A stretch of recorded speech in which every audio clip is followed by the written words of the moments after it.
The Sunday edition of the Romeo program coming to you, New York City. Great to be with you on a regular basis. Thank goodness. Sunday, Tuesday, Wednesday, Thursday, 8 o'clock Eastern Time. The Cuomo investigation is full throttle, folks. And I mentioned it the last time we got together, and I'm afraid I was misconstrued by some.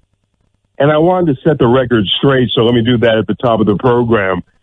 I mentioned how any other person, any other entity we would never get away with calling him a thug, a gangster, if he weren't of Italian-American descent. And I caught a lot of flack from that. I guess rightfully so, because it seemed in trying to make a point that I guess was rather moot after talking about the death of, I don't know, thousands of elderly people at the hands of Cuomo's incompetence when, of course, as you know, he allowed these COVID-ridden patients to house in these nursing homes, along with our, together when makeshift hospitals were built just for that specific purpose. I guess my point got missed or got misconstrued, as it was misconstrued, as I mentioned. Here, let me outline it for you a little bit better. Do I think Cuomo's actions were criminal? I can't be the judge of that yet. That's yet to be determined, because I believe that has to run its course through the courts, through public opinion, and through the authorities, I would imagine. But where I'm coming from right now, and having a mother who's 86 years old and, let's face it, faltering, as many 86-year-olds do when they reach that age. My mother is hanging on by that proverbial thread, if you want to. I want to tell the truth, so I have to be frank with you. And I put myself in that situation had my mother been put in one of these facilities, and which I've entertained, because there's going to come a time where she can't be cared for at home, and, God forbid we have to go that course. So it's very familiar to me that she indeed could have been one of these elderly folks trapped. I use the word trapped because it's appropriate.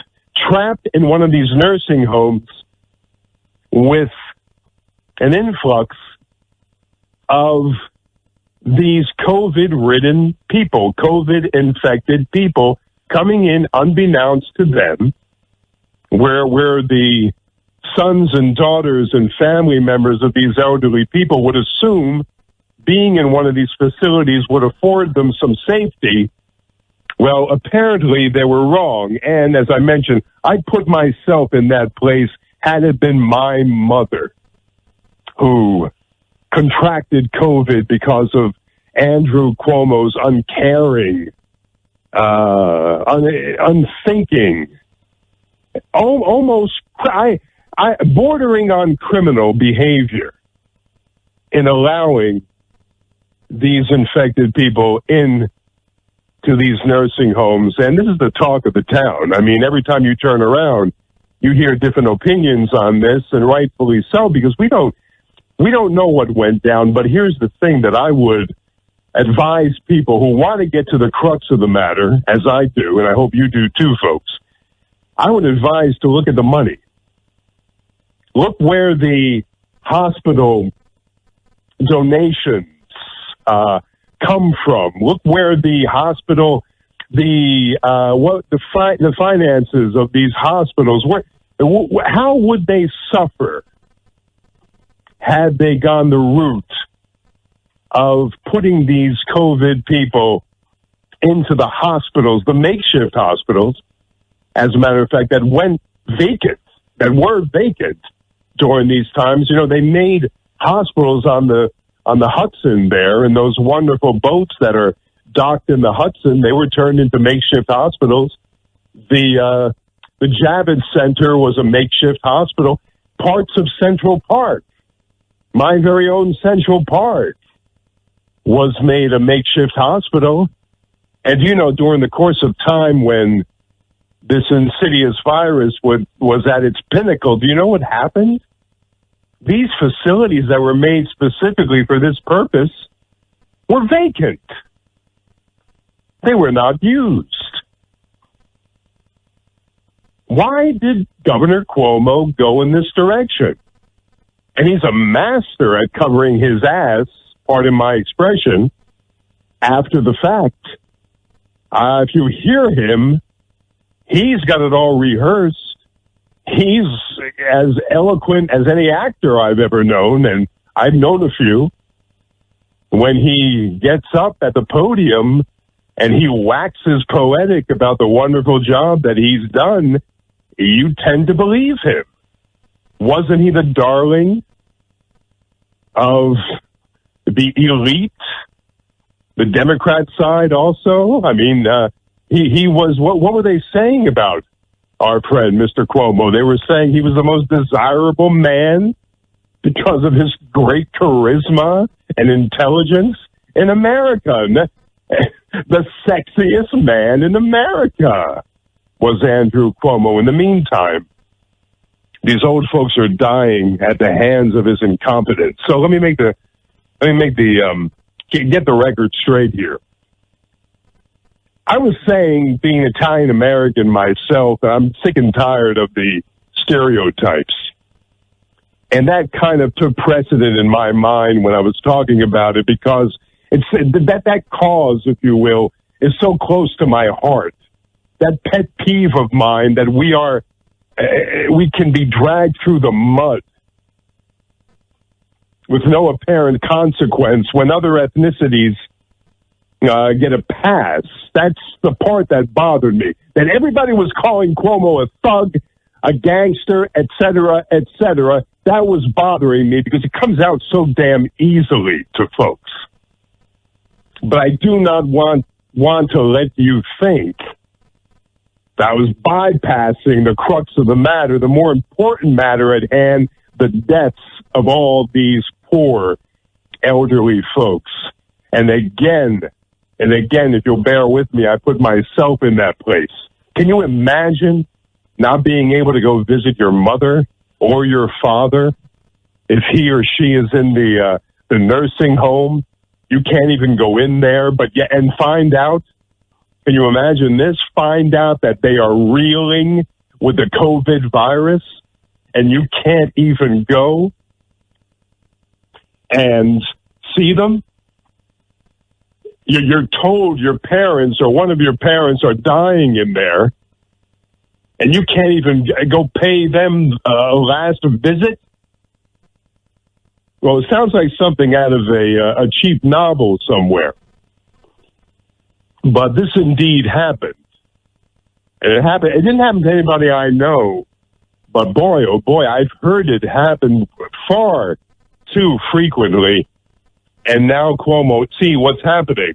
If you notice, the governor's cronies, friends, and comrades in arms they're turning on him. So in turn, you have somebody that's reeling now because now even his side, and he feels the heat, believe me, but he's not folding under pressure, because I heard him the last time. He's actually doubling down on what he believes to be the truth. I imagine, because you have to believe, because when he speaks, it seems as though he's telling you his truth. He's either convinced himself, lied to himself, that he's completely innocent, because he comes out as authentic as can be, and he's blaming everybody under the sun except himself, which is his MO, and we go from there. 646-492-2436. That's your text to get in touch with me. I'll read your text on the air in a short while. 646-492-2436. This is Romeo. We're here 4 times weekly: Sunday, Tuesday, Wednesday, Thursday, 8 o'clock. Bear with me on mentioning that, because I've just gotten back on the air, a few programs, and after a nice hiatus, and I'm back, and we're here for a good long time now. So you can relax, and all those that were asking me about when am I coming back, well, you got your wish. I appreciate it more than you know. I really do. You can follow me at Ralph Romeo on Facebook. You can get in touch with me after the program. We can talk for a while. The last time I talked to a few great people, and after Wednesday's show and Thursday, we had a good conversation because unfortunately I don't have the ability to take your phone calls yet with my home studio. We're working on it. We should have that in place by Tuesday, which is the next program. So be aware of that. Let's see. Well, here's what I wanted to talk about also. After we got that out of the way, you can comment on that as you see fit. By the way, before I go further, you can comment any which way you please. I mean, we're talking opinions here. We're not talking some Orwellian farce where, you know, you're being watched and you're being monitored as in social media. We'll get to that in a few minutes. So I do want to touch on that. How disturbing that is, the development in social media and the censorship that goes with it. But you can talk about anything on this program, comment any which way you like. If you get abusive and you call me names, I'll go back at you and I'll probably ban you because I don't want to get into name calling because I'm of the belief that we can agree to disagree. We can talk from both sides of the aisle and we don't have to get personal. You know, if I get personal, you can bet I'm doing it tongue firmly planted in cheek. I'm not doing it in a malicious way, the way I see a lot of these folks do it. So if you come on here, and I'm good enough to give you my text, my number, 646-492-2436, and you come back at me with some unreasonable name calling, I'm going to kick you off the phone. I'm not going to entertain anything. You probably won't ever hear from me again. I'll probably block you. So that's the way it's going to go. But if you want to disagree wholeheartedly at what I'm talking, at what I've said so far, feel free, because you may have a point, and I may learn something from you. And that's what we're missing here in 2021. You know, you can learn something from your adversaries, your enemies, or even your friends once in a while. What do you know? What do you know? And I was talking about, let me get to this first before I go any further.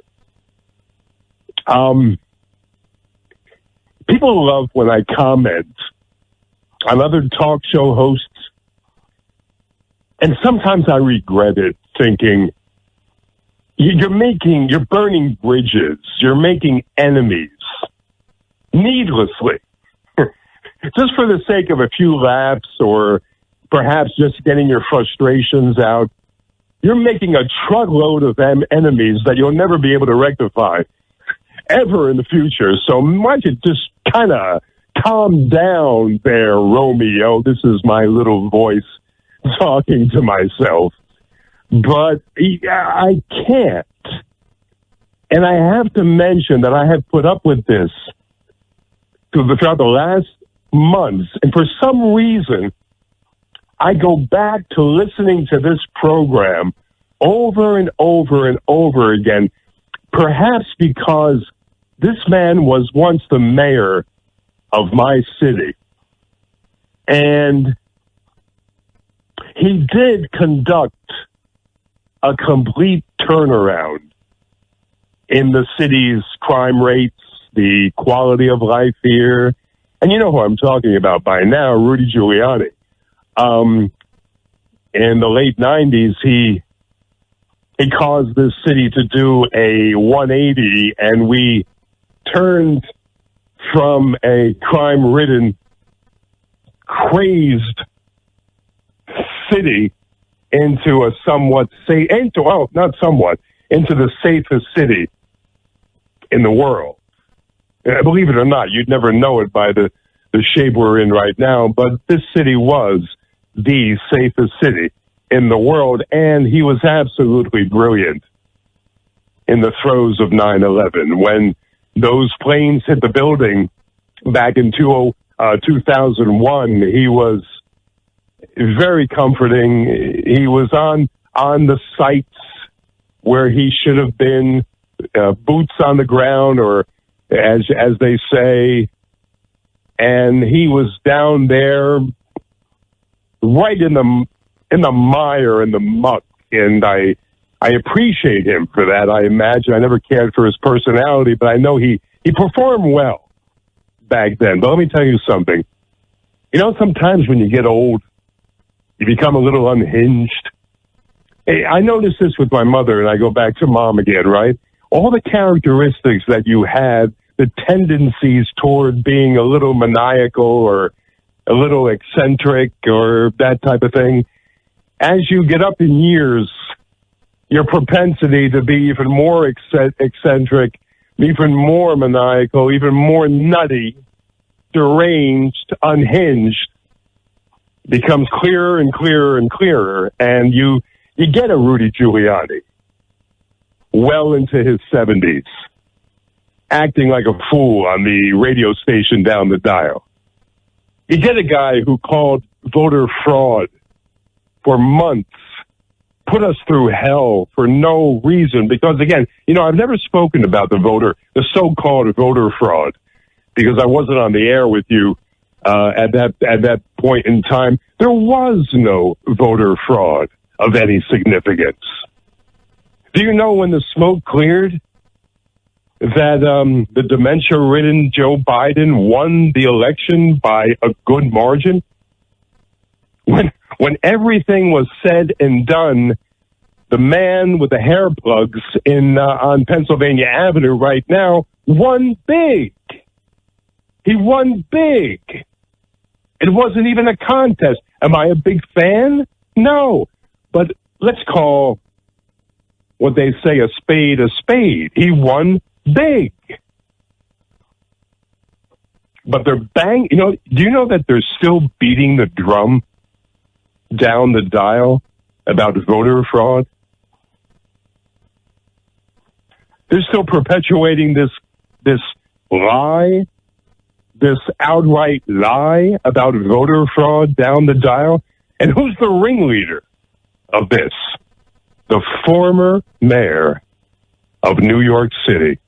Well, it's a disgrace. It is a disgrace. I am embarrassed when I hear this. They're still beating the drum for it. What is today's date? It's almost late February. They're still beating the drum about voter fraud. And you know what happens?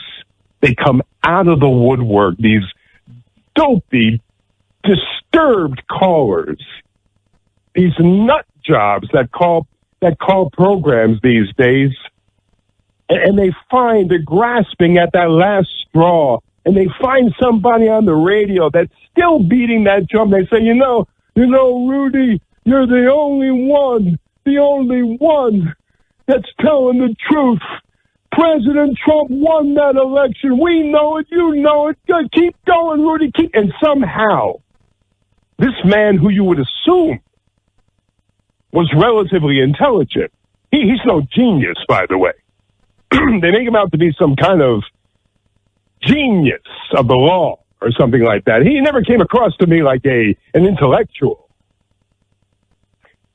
But they found some sort of a comrade in arms, and they all gather together on these ridiculous Sunday morning programs on that station that I shouldn't mention, WABC, down the dial, and they all just pat each other on the back and keep perpetuating this lie, this untruth that the election was stolen.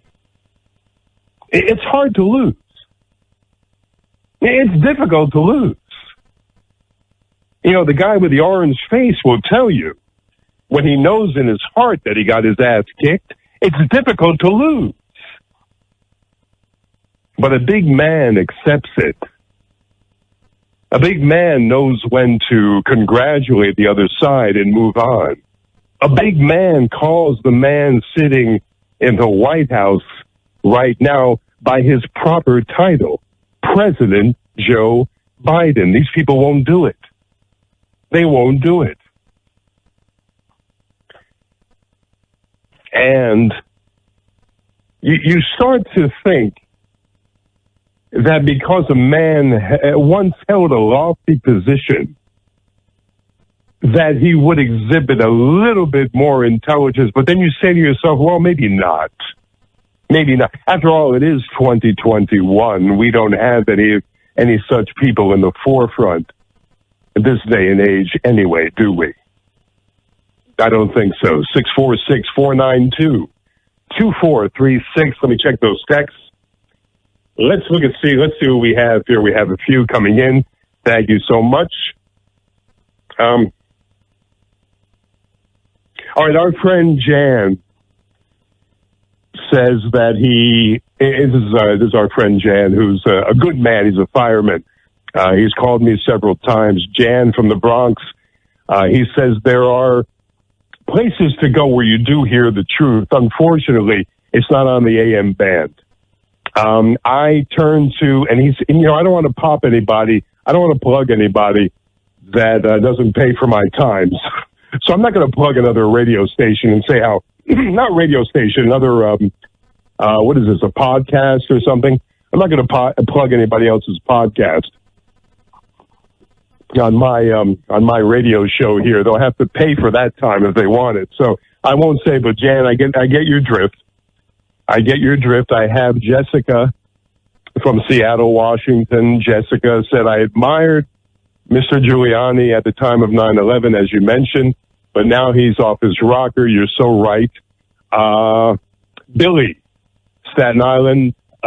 Rudy is the only man telling the truth. Okay, Billy, I want what you're drinking. John, Florida, Tallahassee, Florida. I moved down here from New York City. The crime was terrible, and it was 6 months ago. I'm happy as can be, but I do miss the city. Are you back in business? How are the restaurants? Well, I'll tell you, the restaurants are filled to 25% capacity. What they're doing now, they're building outdoor type areas where these people can sit legally outdoors. And let me tell you, down there in Florida, it's not fair. They're actually honing in or kind of moving in on space that should be left for people walking, and they're expanding to these outdoor facilities where it's legal to have more diners than you would indoors, and it's ruining the landscape. It's ruining the ambiance, if you will. I don't go for it, but that's where we stand right now, and many people are complaining about that. I'm sure many people are into it. They like it. I don't know. Dale, Phoenix, Arizona. I appreciate it, Dale. She had a wonderful show. Appreciate it, Dale. Oh, yeah, my friend Rosemary, who's a beautiful person, and I think her fiance or boyfriend or live-in lover, I don't know, John, I appreciate you listening tonight. I have an announcement to make that's going to knock your socks off. I'll do that at the end of the program. And stay on the edge of your seat for that one, because it'll give you cardiac arrest, you know. We have, let me see. I'm still checking. Okay, our friend Bob. Dead on. I've observed in my own family the accruing amplification of a distasteful character trait as mental faculties diminish in a close relative year by year. Rudy's on the downhill slope, but garish. Well, let me expand on that, Bob. You're right. Any idiosyncrasy that you had before, Bob, it seems, you're older than I am. I hope you're not slipping into senility just yet. You seem pretty coherent.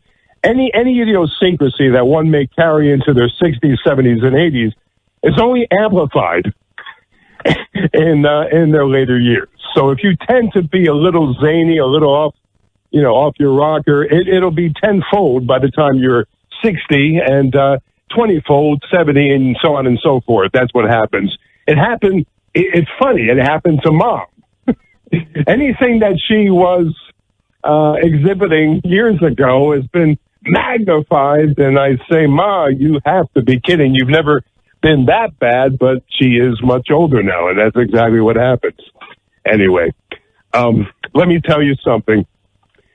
Oh, and I saw the video that many are talking about where this man was smoking underground in the subway, and of course you can't do that, but many people break the rules these days. And cops came up on him. They got him. They I don't know if they shackled him, but they had him restrained. I don't know if he was cuffed at that time or what, but 4 cops. Well, one cop beat the living daylights out of this guy. The other 3 were standing around as cops do and not doing anything when something wrong is going on, within the midst of their blue wall of silence. That happens all the time. But, he's beating the hell out of this guy. Plain and simple, folks. I love everybody. I'm not really a cop proponent. I'm not a cop detractor. I'm kind of on the side of righteousness, if I can be so bold, in these things. And when I see a guy that's restrained and he's down and the guy's still beating him, what am I supposed to say? What am I supposed to say when I come on the air? Good for the cop? Just to stay on the right side of everybody so everybody thinks I'm for the cops? I am for the cops when they do the right thing. If they do the wrong thing, I'm going to talk about it. The guy's beating the hell out of the guy. I don't care what he did. He's restrained on the ground. Let him go. Follow proper procedure. Take him to the hoosgow and let him go. And do your duty. Anyway, I wanted to mention that because everybody's too chicken shit to say anything about that.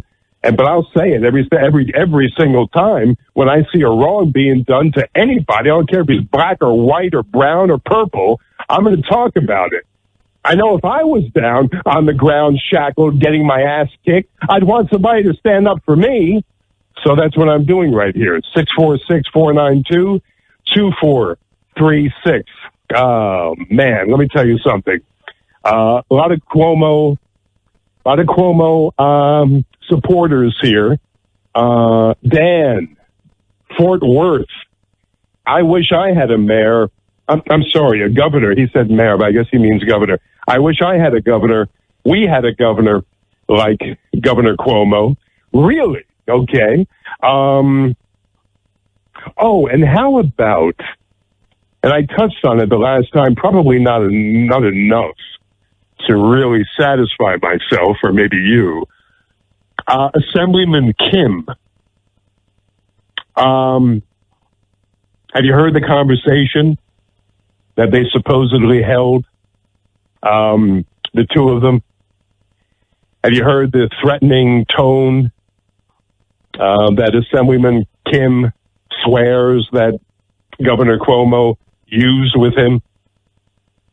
Have you heard the bully tactics, I'm being kind, that the grand old governor used on Assemblyman Kim when he told him, you better go make an apology. You better take back what you said. Don't do it tomorrow. Do it tonight.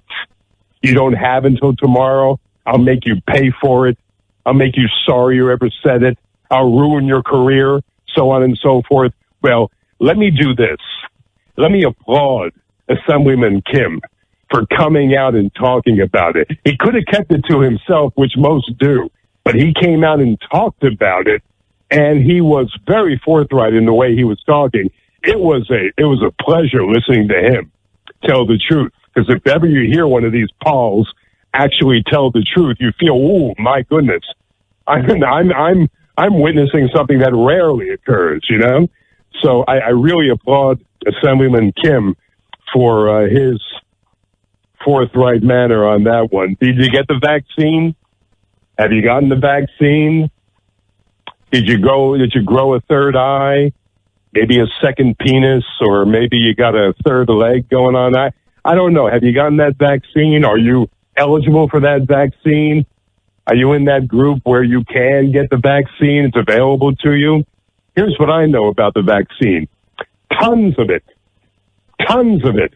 are sitting on shelves somewhere.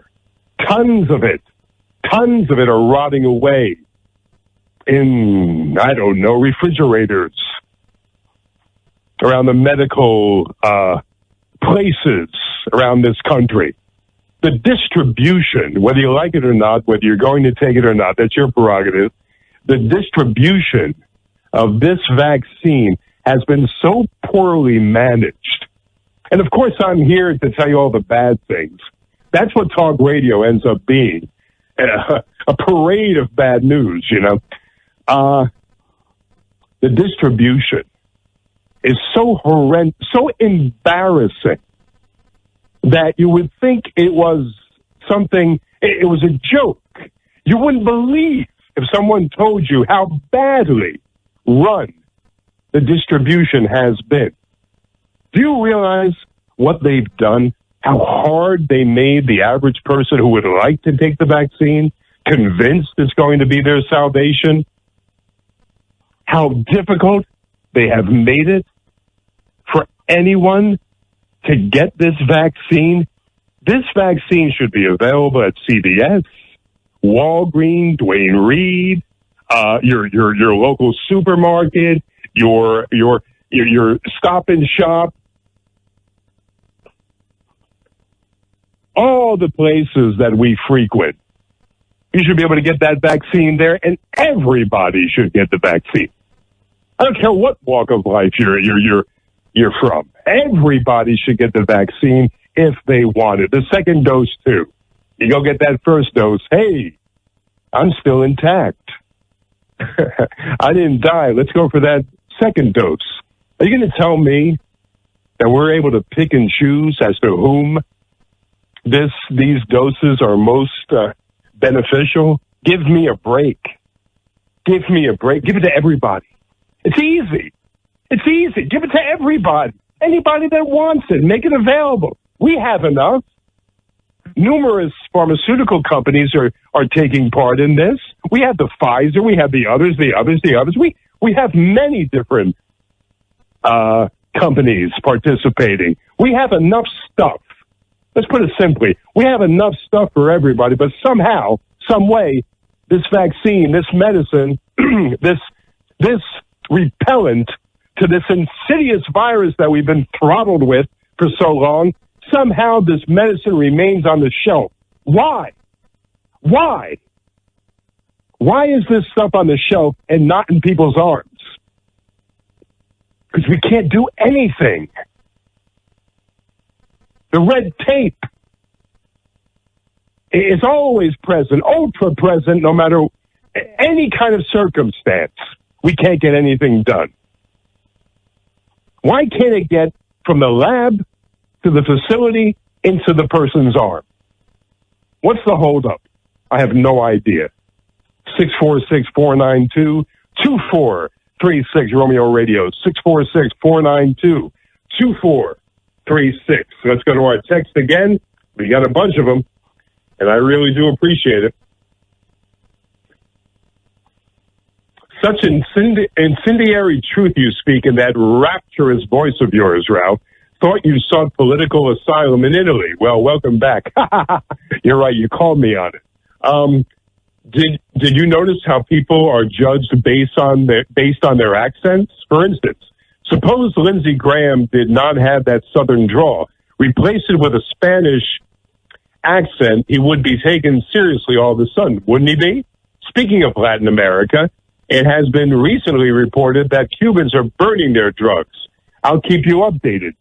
Well, how does I can't do a Graham. Well, how does Lindsey Graham talk? He kind of talks like a Southern woman. Did you notice that? I won't even say a Southern gentleman because he kind of sounds like almost, he reminds me of Blanche Dubois, kind of. When Stanley approaches in a streetcar named Desire, he said, Stanley, you're a beast. You're a beast, Stanley. And that kind of reminds me of Lindsey Graham. Lindsey Graham sounds something like, I don't know, something out of Hee-Haw.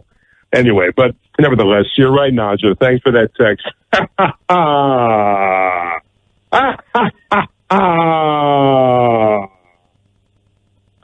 All right, Now, I think I know this woman. I'm not quite sure. This is Cindy.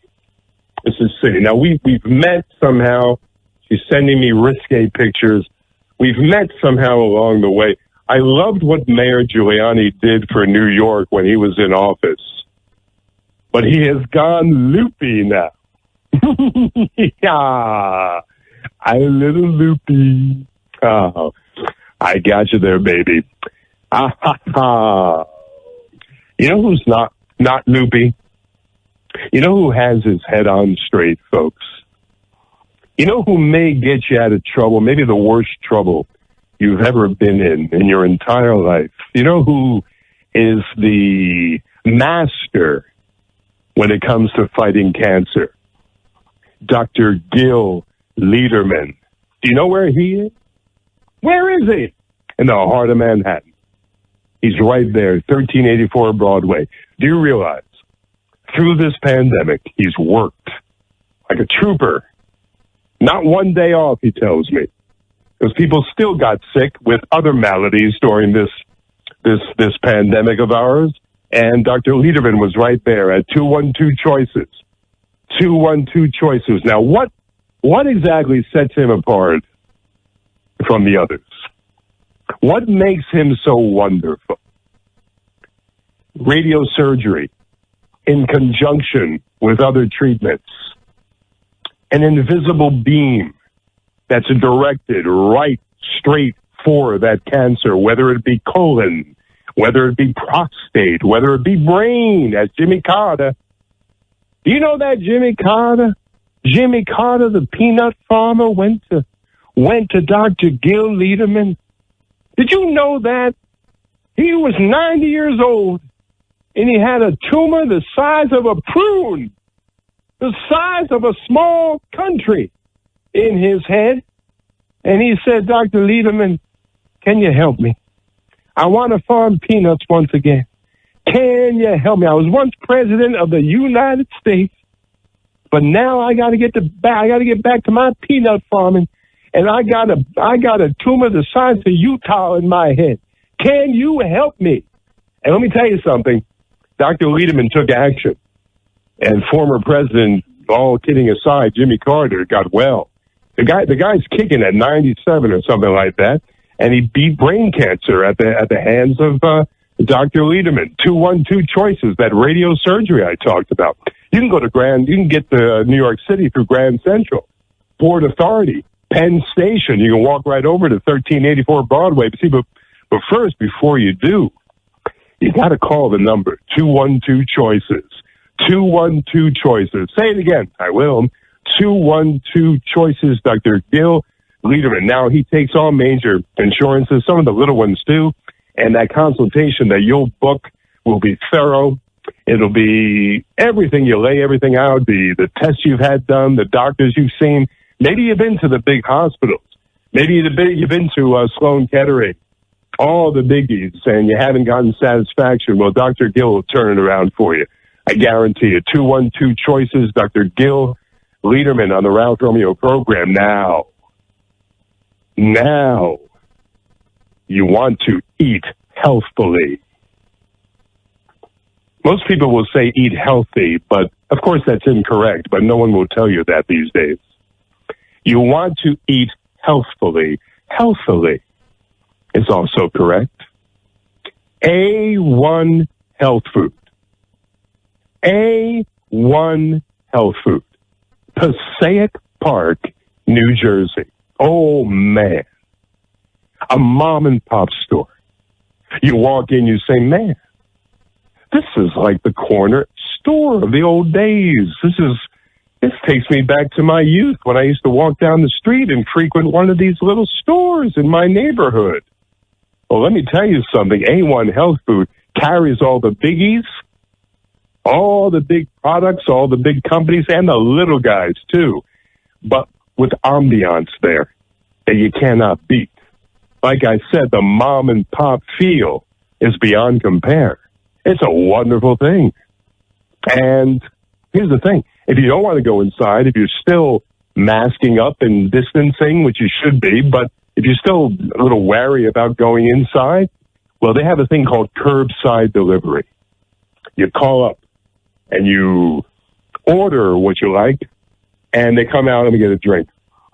Let me get a drink. I need a drink before I go on. Let me get a drink. And they come out curbside. And they bring you the items curbside. You don't even have to go inside. But if you do go inside, you have the juice bar. You got everything marked down. Sometimes they have a point system there where you get a nice discount after you've been there several times. I don't know how many points you have to accumulate. Nice little system. They treat you well. They have people that know their stuff. You know, people walk into health food stores. They have no idea what they're doing. But I'm telling you, right there, you won't be left alone at A1 Health Food, Passaic, New Jersey. Tell them Ralph Romeo sent you. A1 Health Food, Passaic, New Jersey. The number here is 646-492-2436. Don't call me. I've had 9-10 calls. When you give your number, I guess people get the wrong idea, but it's a text. And I do have the capacity to take phone calls. We just have to get it through. We have to get the engineer at PAT to cooperate. And we'll be ready to go. All right. Let me get to a couple more of these texts. I'll get on with a couple of other things before we go any further. Lily says, do they sell avocado at A1? Yeah, it's about $5.99 each. You buy an avocado at a small health food store, it's about $6. No, I'm kidding. They're nice avocados. They're nice little green avocados. They look like it's a bit like hand grenades. They're really nice. Really nice. You ever notice that an avocado resembles a hand grenade? You can walk into a bank with an avocado. They'll think you're carrying a hand grenade with you. They'll arrest you, you know? Yeah, you know what's funny about the way things are in 2021? You know what's hilarious about the way things are? It used to be if you walked around with a mask on, they'd arrest you. Now, if you don't have a mask on, they'll arrest you. Are we turned around in 2020? Seriously now, if you, in the past, if you walked into a store with a menacing look on your face and you had a mask on, people would run and hide. Now everybody is disguised with a mask. You don't know one person from the other. You have no idea who's up to no good and who's on the level. And it's okay. You're a curmudgeon if you don't wear that mask. You're an outcast if you don't have that mask on. Ooh, you don't have your mask on. What are you trying to do here? You know, one time I walked in just the other day. I just forgot. The mask was in the pocket. You know, don't get you could get your panties in the bunch there, people. I walked in. I had the mask in the pocket forever. I don't walk around with the mask outside.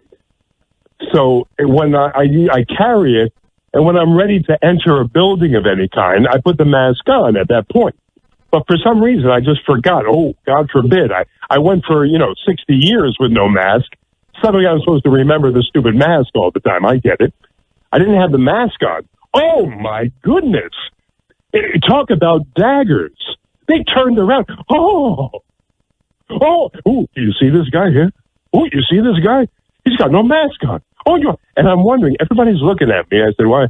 I know I'm a handsome devil, but is that the reason? I don't have my mask. So, you know what happens? The heart starts pounding. You start sweating like you're a menace to society, and I'm fumbling around trying to get the mask out of my pocket. I put it around my mouth, and I say, okay, is this okay now? I got the mask on, is it? I'm exaggerating just a bit, but not much. 646-492-2436. Ellis from Harlem, he says, you speak the truth about the man getting beaten. That happened right near my stop, and I know what went down. Others don't on the radio, but you do. Appreciate it. What is this name? Desire? Is that really a first? I have somebody texting me calling herself, I assume it's a she, calling herself Desire. Should I be aroused? I'm not. I'm just laughing. Desire said, did you have oh, okay. This is another one that's a sighting in Central Park. I haven't been to Central Park in a long while, but did you have a red cap on in Central Park the other day running at 6 o'clock in the morning? No, that wasn't me. Unfortunately, it wasn't me. Desire. You're my desire. I desire to see you at 6 a.m. I desire to meet someone named Desire. I need a good laugh. No, I'm kidding. Desire, I'm with you. I'm with you. It wasn't me, though. I'm sorry. 646-492-2436. Let's talk a little social media censorship. Can we do that? First of all, is Facebook a private entity? Is Facebook privately owned? So therefore, since it is privately owned, and although it's a social domain or a public domain, I should say, do they have the right to censor someone that who they deem inappropriate in their comments? Do they have the right to censor, for instance, let's start at the top, a Donald Trump from Twitter, a Donald Trump from Facebook? Do they have that right? Do they have the right to censor you when you make an off-color remark about maybe you're on the right side of the issue? They tend to lean very liberal, let's be honest. You're on the right side of an issue. Do they have the right to say, well, you're posting misleading information, bad, in quote marks, bad information that may be triggering. Here's a 2021 word for you. Triggering someone, inciting, as the president did to that mob of creeps on that fateful day in February, inciting some kind of, I don't know, we won't say insurrection, but some kind of an uproar. An uproar. Do they have the right to censor this person? I wonder. It's a question I throw to you that we can talk about a little bit more in detail on Tuesday, the next time we get together. But for tonight, why don't you answer it? And of course, my text is always open, and my phone is open all the time, all through the day, through the night. When I go to sleep, I turn the phone off so you can't wake me up, so it's okay. I'm the only dodo bird on the radio that'll give you his private number. But more importantly, do they have the right? A public domain, let's face it, Facebook, worldwide, a vast number of participants. And when Facebook ostracizes an entire continent, Australia, do they have the right to do so? I don't ask this rhetorically. I'm not asking this because I know the answer and I want to just make you think a little bit, but I'm going to give you some kind of an answer of my own. No, I want you to answer that either after the program or on Tuesday. Mill it around in the head, think about it for a little while, and tell me what you feel. Because I'm at a loss. Because the cockamamie theories that are strewn about on social media sites these days, they're frightening. They will scare you out of your wits. They will make you wonder what kind of people are out there. Can this be possible? Well, let's toss that around within the next few days, and let's talk about it. Again, if you don't know, this is the Romeo program. This is no frills. As you see, broadcasting from my apartment, I have no production values. I have no bells and whistles. We're not playing any music. No extras, just a voice in the wilderness, my own. Your voice on the text and any kind of communication we might have. That's all. It's all about the issues. It's all about what makes me laugh. Hopefully it'll give you a chuckle through these hard times. It's a potpourri of anything. I'm not straight political, although I touch on political things all the time. But I'm not just a political program. We talk culture. We talk art. We talk music. We talk everything under the sun, the events happening that aren't of the political nature, although they say everything is political. I imagine that's true. But we do it all right here. Your contact is 646-492-2436. We're winding down. Okay, now I'm intrigued, Paisan. I don't know what that means, Rosemary. You're intrigued by what? I said a myriad of things tonight. I hope you were listening to the program from the start. You know what's wrong with me? Whenever I find out that somebody says, well, I'm not saying in Rosemary's case that she did that. When someone says, I just tuned in here in the last 10 minutes, and you're pretty good. I was just listening for the last 10 minutes. Where the hell were you for 40 minutes? That's my first response. You mean I let out all these gems, and you weren't on board to listen to it? That's my first response to that. But nevertheless, now I'm intrigued. Oh, I know what you're intrigued about. I know the grand announcement. This'll shock some people, make some people very, very happy. I don't know. Maybe, I don't know. It's going to be it's a difficult thing because it's a personal triumph of mine, and it's going to be a life-changing event that's going to happen within a few short months. Guess who is getting hitched? Guess who is going to walk the last mile? Guess the perpetual bachelor. You never hear that word anymore except on the program, right? The bachelor.